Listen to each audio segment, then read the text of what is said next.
Hey, welcome back, guys. Much has been made of Rock's many blunders this season and how they could potentially shape the dismal future of the Thomas family, notably her infamous son and goated power villain, Kanan by extension. In analyzing her missteps, another legendary power character's name continues to rise through the ashes, the Ghost Man, whose rumored return is as anticipated as it is likely. In this video, we'll be comparing and contrasting the two underworld bosses and assess just how Ghost would move given Rock's same hand. Before we begin, be sure to hit the like button, subscribe, and bell notification to immediately receive these videos. Also, big thank you to all of my channel donors. If you'd like to be the next one, drop $1 on that Cash App for us. And lastly, a spoiler alert is now in effect for all things Power. Here we go. Rock has placed herself in a precarious situation in the first half of Season 2. She has imprisoned her open enemy, foolishly left him alive, enlisted his lieutenant to work for her organization, murdered her own soldier based on hearsay from a non-trustworthy source, expanded into unknown terrain, refused to respect the outsider tax of expansion, and is currently immersed in an open war with the highly organized Italian mob, who her aforementioned enemy is clandestinely in cahoots with following his heroics in that prison brawl back in episode 1. If these transgressions against the game aren't enough, Rock has successfully begun alienating her own family due to deception and unwavering ambition. She's currently plotting against her brother Lou, who's become increasingly removed from the game with the passing of each episode, in hopes of sabotaging his music career and keeping him focused on the family business. She's planted seeds in Jukebox's head against her estranged mother Kenya, whose return would have a catastrophic effect on Marvin, something she can't and won't risk. But perhaps her greatest deceptions have been saved for her own son, Kanan. Rock infamously put Kanan in the line of police fire by having him shoot his own father, Detective Howard, which was lost on him at the time. She inserted the battery in his back, appealing to his innate family loyalty and reverence for her position in his life.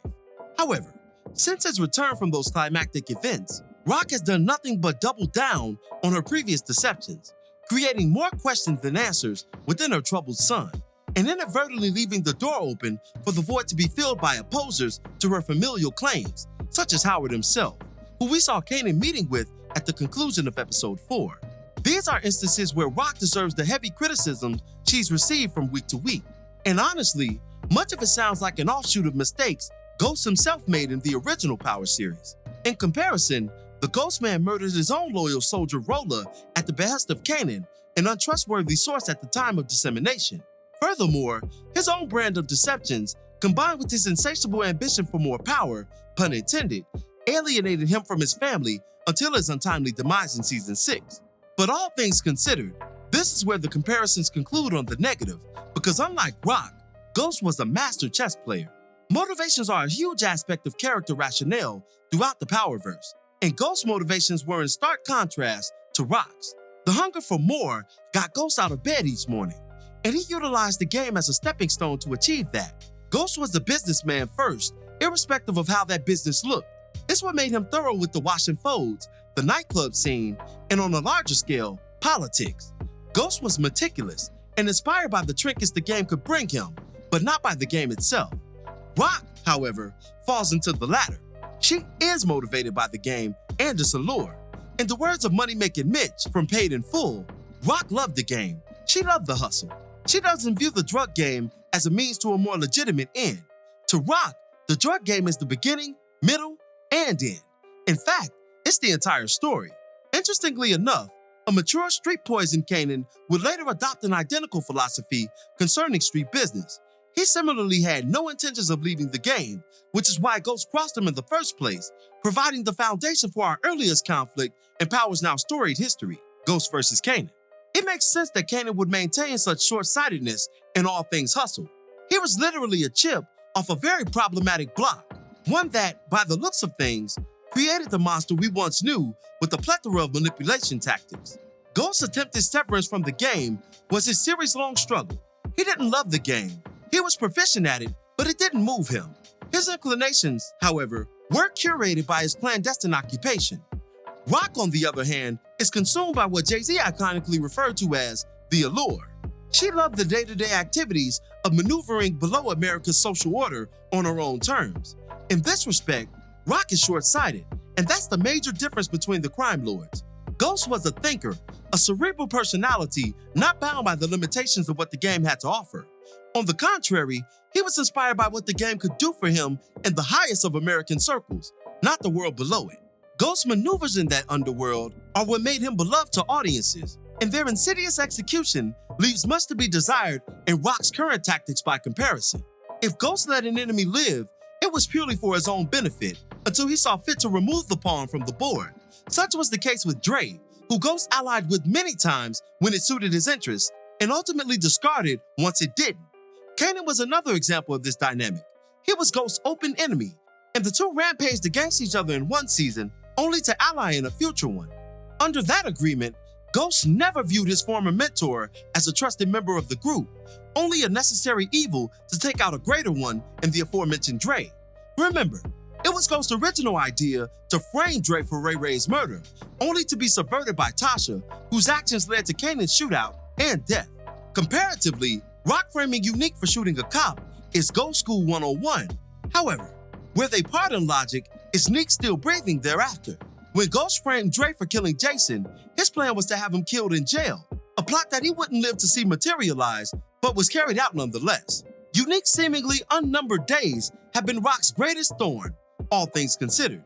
His alliance with the Italians plays into her recent misfortune with them, fueling a losing battle on unknown terrain. Also, his mere presence in Rock's convenience store stash house has begun ruffling feathers with her only link to her Colombian connect, which could be in jeopardy if Juliana's discontent persists. It's safe to say that, if given Rock's hand, Ghost would have played things much differently. He still brings on Worrell, but instead of fully entrusting him with an expansion headquarters, Ghost would have required he prove his loyalty in blood by murdering his former boss, thus acknowledging the 15th law of power, crush your enemy totally. After disposing of his enemy by proxy, he would have instructed Scrappy to oversee Worrell in the new venture, placing Scrap in what is now Marvin's role over Worrell. This would have only inspired Scrap to bolster his own loyalty towards him, finally receiving what he felt he deserved.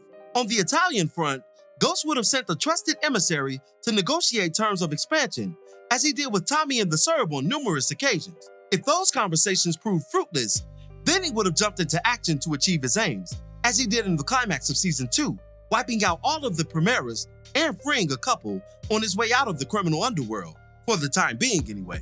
These are merely just a few ways the legend would have played a similar hand. Again, by no means am I saying Ghost was perfect. His relationship with Angela was a direct violation of his street endeavors and should have never been entertained until he was fully legitimate, which if you study Power, you know was futile at best in hindsight, as Ghost was perpetually ensnared by the life that he lamented. And he definitely had his own slip-ups as well, such as the emotionally fueled murder of Terry Silver, whom he left foolishly hidden in a car trunk, similar to Rock's murder of the inspector and his subsequent hiding in her drug house walls. Ghost was more calculated than what we're seeing Rock exhibit, at least 5 episodes in. But what are your thoughts on all of this? Who has the upper hand in the crime boss department between Ghost and Rock? Be sure to drop me your opinions in the comments below. As always, I thank you for watching today's video. If you liked today's video, go ahead and drop $1 on that Cash App for us, hit the like button, share it with your friends who are Power fans, and subscribe for more content such as this. This is Rudy P. Magic of Rudy P. Magic Beats, and have a blessed one until the next one. Peace, y'all.